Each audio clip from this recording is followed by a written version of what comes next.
We're going to be talking about variable valve control and cylinder deactivation. Now, we think these are important issues, but we aren't the only ones. We're looking at some information from the California Air Resources Board, which recently did a study on which new vehicle technologies are best suited to reduce fuel consumption and reduce greenhouse gases without impacting emission controls. Improved vehicle performance that makes smaller displacement engines more attractive to motorists was another important factor. They recognize that having new technologies doesn't do anything unless the motorist is willing to purchase the vehicles. And the other criteria they wanted to use is the improvements must be in use. So in their view, they can bridge the way to alternative fuels and alternative to the internal combustion engine. Let's take a look at the chart they're using. You see a number of new vehicle technologies, and we'll be talking about a number of these in our emerging technology series. The two we're talking about in this particular section is variable valve control. It's already in use by all manufacturers. Every manufacturer already has it. Some of you may not have been working on them yet, but that's because you haven't been looking for them. We are having some minor service problems with some of them. The newest technology is cylinder deactivation. It's already in use by GM, Chrysler, and Honda. Now, GM and Chrysler change a V8 engine into a four-cylinder engine. They're large, powerful engines, and they function very well at cruise speeds as four cylinders. Honda uses a six-cylinder and reduces it to three. All of these technologies function together. We've got to have valve control in order to deactivate our cylinders, and we'll show you why later. What we want to do here is to take time to examine the details of the various techniques for variable valve control. And while we're stressing details, we're going to cover a lot of different vehicles because you work on a variety of vehicles. Some people work on imports only. Some people work on imports and domestics. Some people work on domestics only. And they make the false assumption all too often, if they're a BMW guy, that everybody works like BMW. They don't. Or if they're a Honda guy, they all work like the Honda VTEC. They don't. Even if we look at variable valve timing, there's differences. So what we're going to get to is trying to give you a good understanding of how the different things that can be done. There's a variety of them, about 5 or 6 different ways we implement this. And we want to identify the unique operating details of all these different approaches and what the advantages and disadvantages of each approach is. And we're going to try to identify where we can the tie-in with other capabilities of the vehicle, such as direct injection of a gasoline engine and cylinder deactivation. And as we've said, cylinder deactivation is a part of this program because we're going to have to control the valves on the cylinders we deactivate in order to close them. Let's talk about some of the attributes of a cam and what it's going to do for valve lift and various other aspects. We're going to examine the details of the various techniques for variable valve control. We're going to be looking at variable lift control and find out that lift is a compromise between high and low end performance. Talking about lift in specifics, if we take a vehicle, and we've looked at a number of them, the typical value of valve lift is around 10 millimeters as an average. If we take a cylinder, an engine that's got a 10 millimeter lift, and we reduce the lift to 2 to 5 millimeters, we get great economy, works good at light loads, but limits high-end performance. This is an important attribute. Never can we design one thing that does everything for everybody. The best high-end power is achieved when valve lift is over 10 millimeters, but it has poor idle and it's going to have poor economy. This is what the regulators have been fighting all along. They keep pushing manufacturers to make vehicles that have good mileage. People don't want to buy them because the econo boxes have low valve lift. They want high performance. Variable valve lift will give us choice of both performance and economy. Variable valve lift results in a 6 to 10% fuel economy improvement, just what everybody's looking for. And it does it not by impacting performance, it does it by giving us better performance. Now, the variable valve lift is more difficult and more expensive than cam phasing or timing. Cam timing is going to be the first thing we talk about. And timing gets to be important because it's the available time. The time available on one particular engine for an intake stroke is approximately 34 milliseconds at 700 RPM. If we take the exact same engine and we increase engine speed to 2100, cruise down the highway, the available time is down to 11.4 milliseconds. If we take it up the red line for the performance guy, the available time is down to 3.4 milliseconds. Now, the ideal valve action for 3.4 milliseconds will not be ideal for the valve action at 34 milliseconds. When we do examples like this, we're going to be using specific engines. In most cases, we're using what it would take to modify a small block Chevy engine. There's plenty of information about modifications on this engine. Now, valve design and selection is important. We're going to talk about the different parts that the designer goes through in order to do this. And we'll start talking about the different phases. During combustion or the power stroke, the intake and exhaust valves are closed. The power produced will depend on the expansion of the burning gases we ignite, which is a function of the fuel mixture. The amount of fuel mixture ignited is determined by the engine size and volumetric efficiency. Big engine with poor volumetric efficiency still is not going to do well. Small engine with good volumetric efficiency will do better. And volumetric efficiency is directly related to valve train operation. In the cam design, it's an area where the engine designer has to make compromises. If you go to a cam designer and ask them to design a cam, they'll want to know the ideal engine speed for max torque, because designs for high speed will do poorly at low speeds, and vice versa. We've all seen the guys with a full race cam and the difficulties they have getting their vehicles to idle without loping and having a very irregular heartbeat, so to speak. Most motorists object to both econo boxes with no power and to engines that idle poorly. Now, opening the exhaust valve earlier, when the cylinder pressure is still slightly elevated, will start exhaust flow quickly for better breathing. But this can cause higher emissions at the low end of the RPM range, so what works good in one place doesn't work good in the other.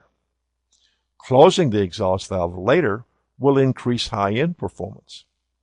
Getting to some specific numbers here.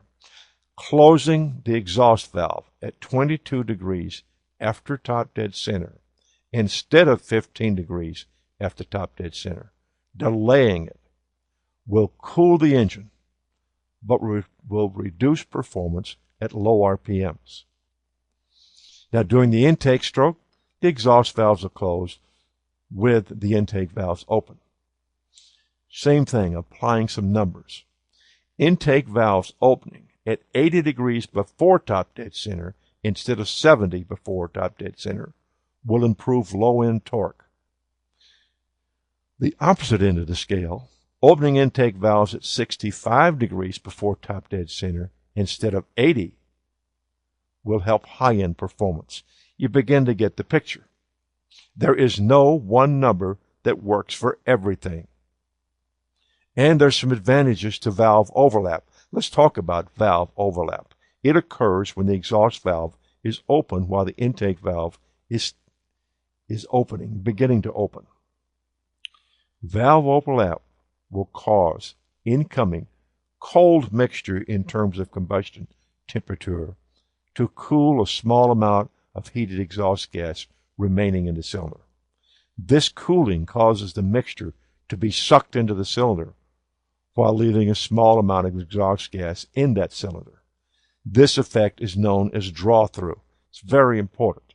Draw-through improves the volumetric efficiency of the engine, makes whatever displacement you have more effective. Draw-through increases mid-range torque, but produces poor idle quality.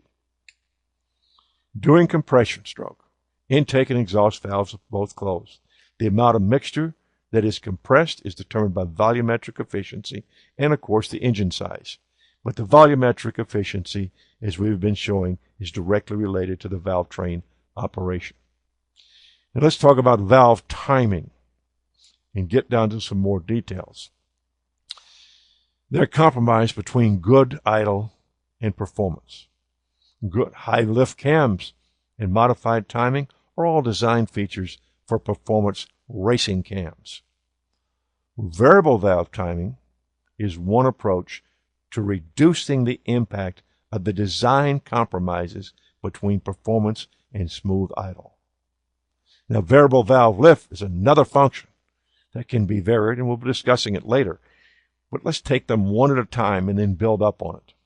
If we look at variable valve control systems and the timing we're going to be looking at and the lift systems we're going to be looking at, we break it down into these 5 categories. Intake valve timing or phasing. Been around since 1992. Exhaust valve timing or phasing. You can do either intake or exhaust. And the third one is to do both intake and exhaust valve timing phasing. And then the best of all worlds, add valve timing on top of valve lift. And the newest emerging technology is electro-hydraulic valve actuators that give us a camless engine. This is going to reduce friction losses and is going to give us complete control over the valve itself. This is going to be near term, not in production yet, and we're going to have to wait for it before we get more specific. We could talk in general terms, but we've chosen in this case to leave it out until we can give you specific information on it. We're going to start with our variable valve timing as our starting point. Here are the critical signal inputs, and we've got to say this to remind you of this. Crank and cam signals are always important, but they have additional importance for variable valve control. Valve control relies on the cam and crank signals for the position of the cam and crank and for engine speed. Plus, the PCM is going to make decisions based on engine load coming from sensors like MAP, mass airflow, and TPS. They're going to determine where we're in a high power mode, we're in a cruise mode, what we're doing. So take the time to correct any of these codes that relate to engine control as part of your diagnostics.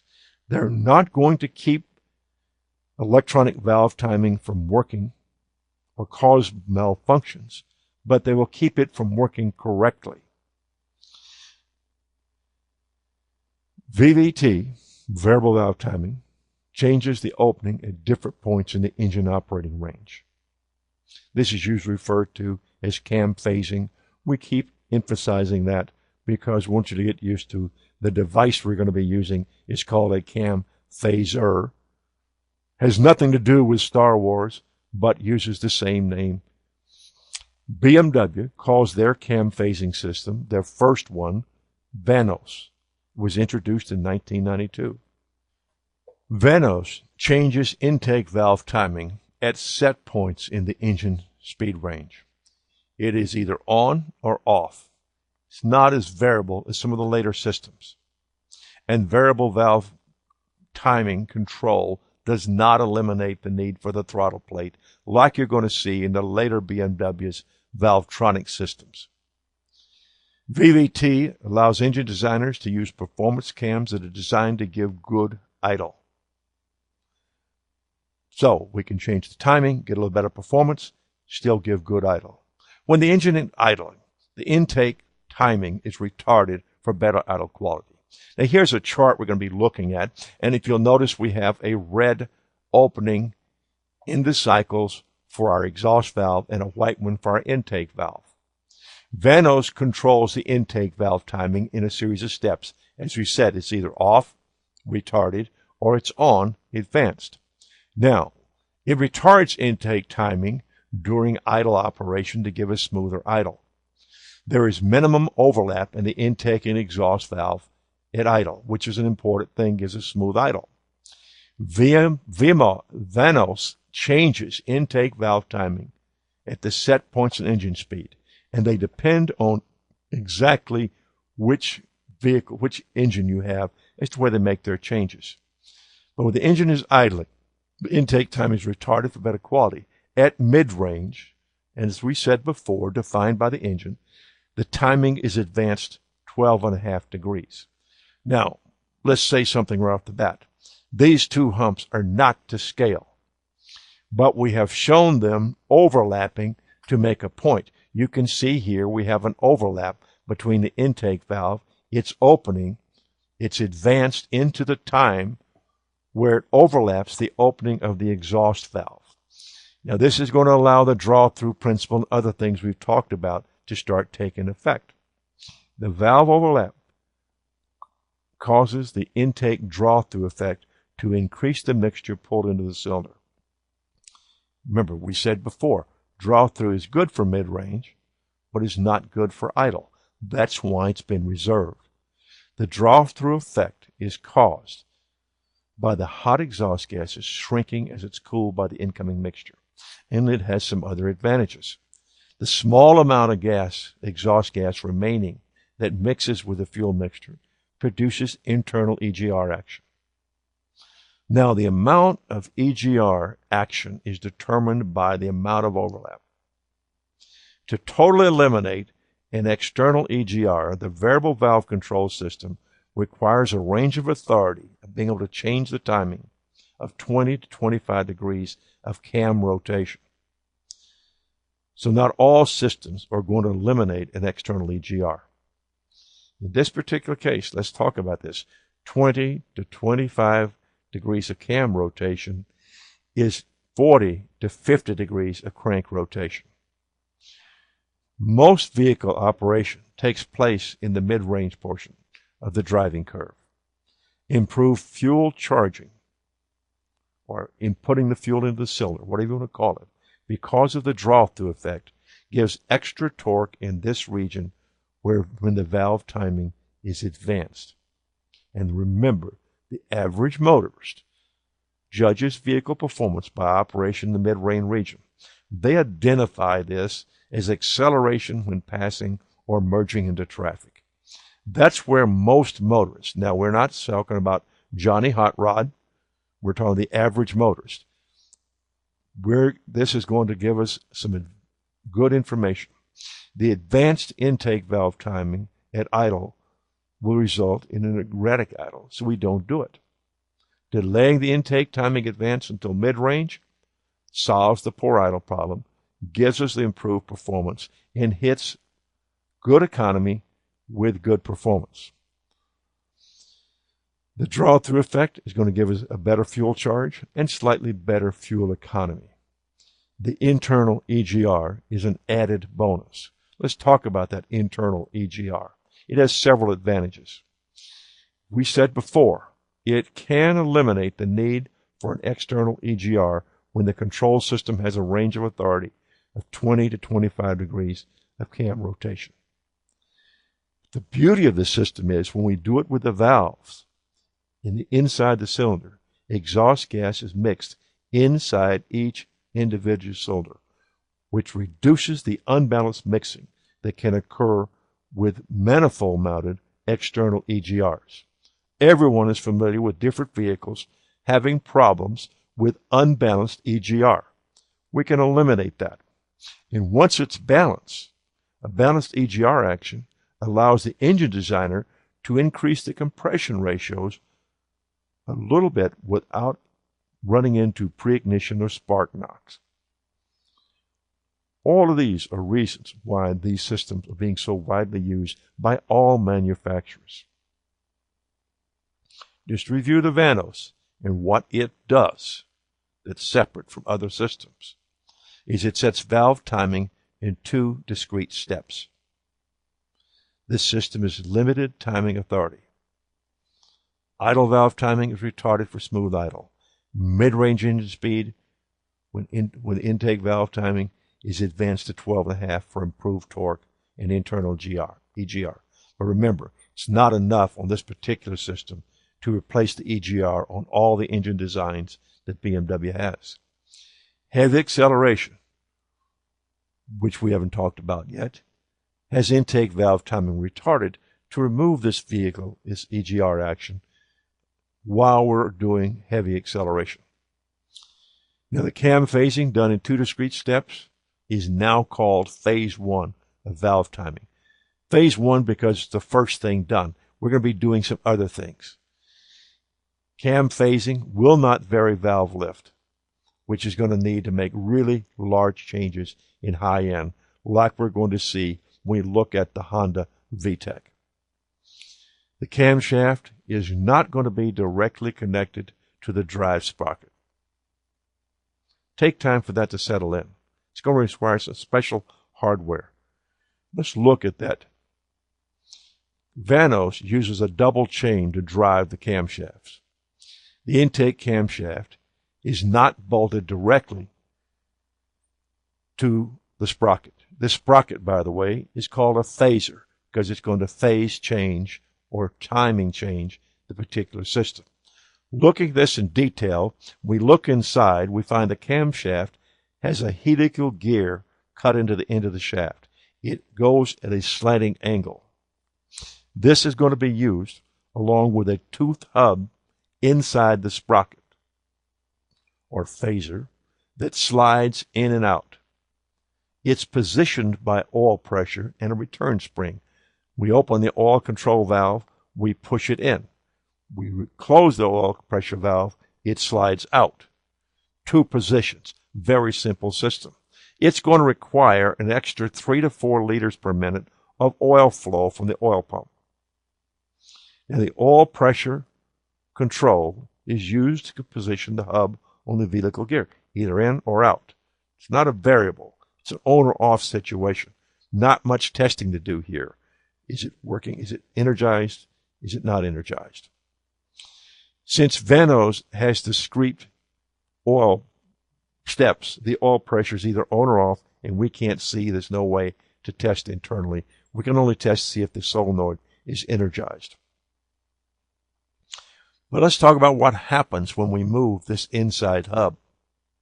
As it moves along the helical gear, it advances cam timing, opens it earlier. When it moves out along the helical gear, it retards timing. So what we've done is managed to find a way to make slight changes in timing by the way we have this mounted on there. Cam phasing and oil is an important subject.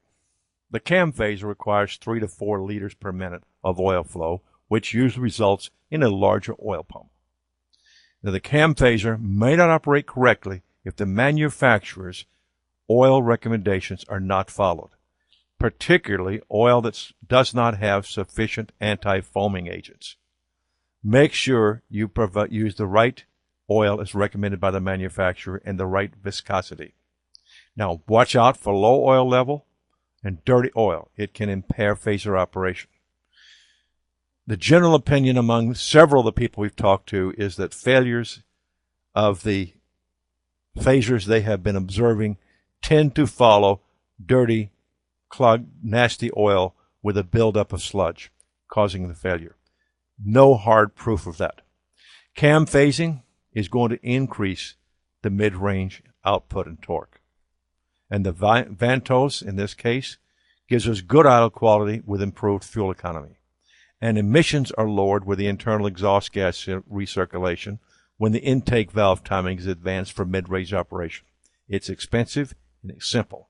And it can eliminate the external EGR, but not in all cases. We'll talk more about that.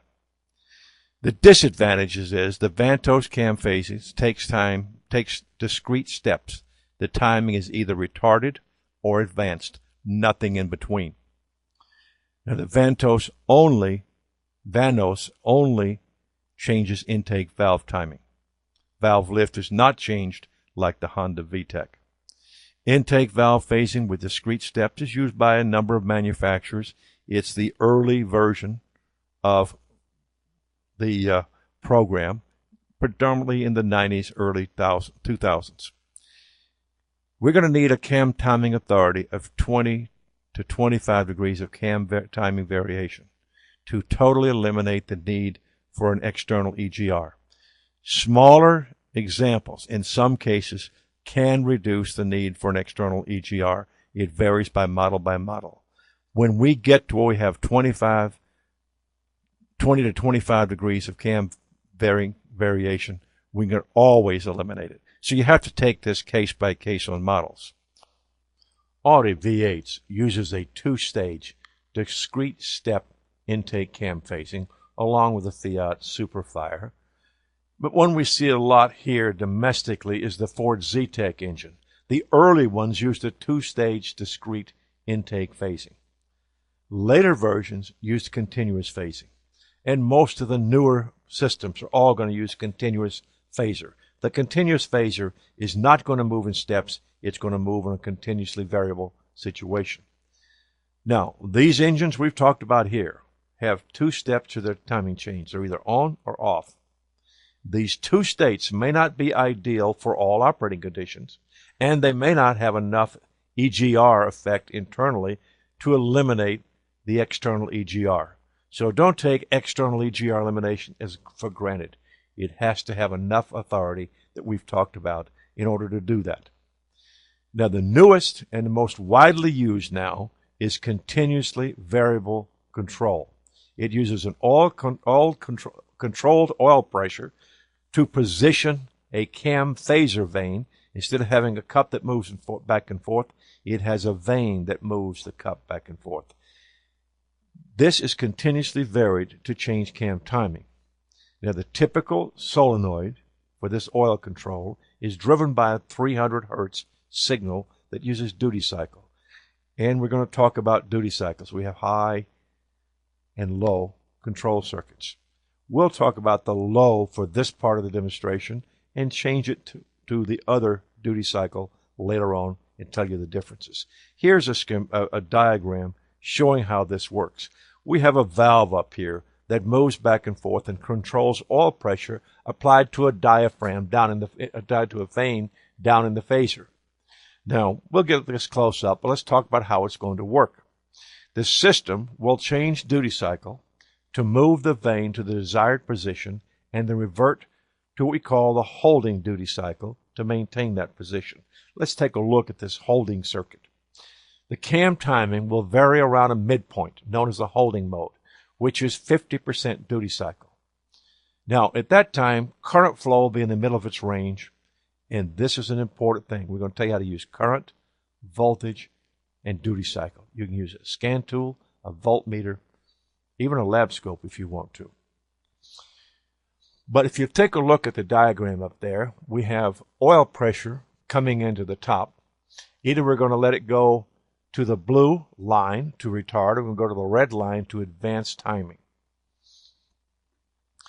The 50% duty cycle blocks both of these ports so that right now we leave the vane in its current position.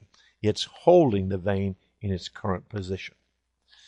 Now, if we go for a low duty cycle on most systems, it's going to result in lower current flow. The spring is going to push the solenoid out, and it's going to apply pressure to the blue line, which is going to retard the cam timing by moving the vane. So when we move the vane, we retard timing.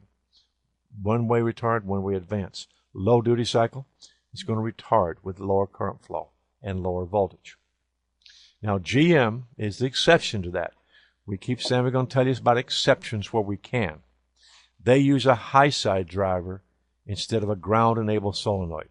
Their duty cycle numbers are going to be reversed. 100% duty cycle is full retard with minimum current, minimum voltage. It's how long does it stay at battery voltage and how long does it stay at zero. 100% battery voltage, 0% is going to be full advance with max current flow. It's going to be on all the time, giving us full power. So 100% duty cycle pulls it down to zero 100% of the time, low voltage, low current. No duty cycling, we get full advance with max current flow. Both drivers hold position in the center at 50% duty cycle. Both are going to give you 50% duty cycle on your scan tool. On your ammeter, they're going to read in the middle of their operating range. On the voltmeter, it's 50% of battery voltage. So we're trying to give you every possible way we can to help you diagnose this, even if you don't have the most advanced scan tool. This is what a continuously variable cam phasor looks like. In this particular case, this application is gear driven, but you see it right there in the front of the cam. Now, this is referred to frequently as phase 2 variable cam timing because it has more adjustments than the 2 steps we had in systems in phase 1 like the BMW Vanos. Continuously variable valve timing can be adjusted to match a wide range of operating conditions and usually have a 20 to 25 cam timing degrees ability to move. If they have that much authority, they usually will eliminate the external EGR. Now this is 40 to 50 degrees of crankshaft rotation. Crankshaft has twice as many rotations as the camshafts. Continuously variable timing can match all these conditions we've talked about, but the operating principles are the same as the discrete steps, except they have more range, more authority, and are continuously variable. So they're the same type thing. We're going to have the same type of situation. When we look at our charts like we used with the step function, idle is where we're going to be needing a smooth idle. We want to have minimum overlap, so intake and exhaust are going to be positioned. So there's very little minimum overlap. We go to mid-range light load. The solid line shows us light load crews where internal EGR is needed and higher torque is needed. Now the amount of overlap we get is adjustable. The PCM is going to set this by what it thinks engine load is, engine speed. So all of our load sensors, map, mass airflow, throttle, all play into how much we're going to advance and where this is going to be. That's why we told you earlier, we fix any of those problems before getting too crazy about working on this. Now, those problems will not cause a code here. A code will be because we've commanded something and it did not work. But a lot of people blame poor performance on variable valve timing because it's the newest thing on the car. Do not do that. It could be caused by variable valve timing, and we're going to show you how to find that in a no-code situation. But don't blame variable valve timing without checking all the other load sensors. Now, if we go to hard acceleration, the dotted line, or at idle, we may not want any EGR activity, and we'll move it back and retard it back to the dotted line. We have minimum overlap. During hard acceleration, we need full power. We are plenty rich. We don't have to worry about a little extra oxides of nitrogen. Now, we can vary intake valve timing or exhaust valve timing anywhere in this shaded area. The PCM determines the ideal timing based on conditions from the load sensors. As we said, you must pay attention and find out what your engine load really is. Now, continuously variable valve timing improves engine output by continuously modifying cam timing to match operating conditions. It reduces emissions by the use of the internal exhaust gas recirculation during valve overlap, particularly off-idle and moderate load. It improves mid-range torque and improves fuel economy with the draw-through effect. And the designers can use higher compression ratios because of the variable internal EGR without inducing spark knock. All of these gives us something that everyone's been looking for. We have the best of both worlds. Better performance, better emissions, better economy. It's three things that never seem to go together, and that's why you're seeing 100% of the manufacturers integrating this into their vehicles. Toyota's VVT-I uses CVVT. If we're going to keep our name continuously variable valve timing, all of these systems are going to use it. GM uses CMVVT on their cars and trucks, but remember, some of their earlier trucks had nothing but a phaser, variable valve phaser, on their exhaust valve. It can be exhaust, intake, or both in these different systems. Volvo's modular engines use continuously variable. Ford uses continuously variable in their newer cars and trucks. Mazda's SVT uses continuously variable phaser cam timing. Subaru's AV-CES active valve control system uses CVVT. Most manufacturers are currently using it. They may use it with other things. So let's talk about summarizing what's been going on. Exhaust and intake valve phasing is the latest trend in valve phasing. Now, exhaust valve phasing by itself improves the fuel economy and reduces emissions. Hydrocarbons reduced by late exhaust valve closure by recirculating some of the leftover hydrocarbons along with the exhaust into the system. NOx is reduced by the improved control with internal EGR and the wide timing authority that varies with these different conditions. Variable valve timing can vary between 0 and 50 degrees of crank rotation. That's 25 degrees of cam rotation. The maximum authority, that varies by engine design and what they're trying to do. Remember, some of the early systems are fixed at one value. They're either on or off, like the Vanos we talked about earlier. Valve lift is going to be the next part of the system we're going to be talking about. But before we get too far into that, we need to stop and talk about the diagnostics. So this is going to end the introduction and this background of how variable valve timing works and the nuances of all the different systems being used by different manufacturers. So you take this part you need to know, and next we'll go into diagnosing these systems and the trouble codes you're probably going to be seeing.